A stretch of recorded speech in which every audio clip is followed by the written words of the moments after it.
বিশ্বকাপ ফুটবল খেলা শুরু হয়েছে আর আগুন জ্বলতেছে আমার সংসারে।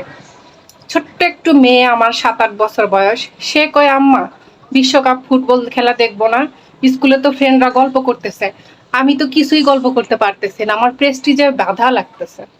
আমার ছেলে কয়, আম্মা এবার কি বিশ্বকাপ ফুটবল খেলা দেখাবা না? খালি পড়া আর পড়া, কেন আমার কি মন বলতে কিছু নাই? আবার একমাত্র আদরের দুলাল দুলালি আবে শোনার কয় কয় হ্যাঁ, আমার ছেলে মেয়ে কেন বিশ্বকাপ ফুটবল খেলা দেখবে না? যাই হোক, বাসায় ডিশ নাই, ছানাপোনার অত্যাচারে বাতিল করছি আমি।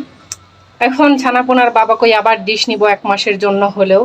রাতের বেলা তারা 3 জন মিলে দেখছে ফুটবল খেলা। সকালবেলা আমার ছেলে মেয়ের তাইকন্ডো। আমি আর ডাক দেইনি, আচ্ছা ঠিক আছে, এত রাত পর্যন্ত খেলা দেখছে, সকালে তাইকন্ডোতে আর না যাক। এখন আমার ছানাপোনার বাবা বলে ঘুম থেকে উঠে, কি ব্যাপার, আজকে না তাইকন্ডো ছিল, কেন যেতে দেওয়া হলো না? কেন এই করা হলো না?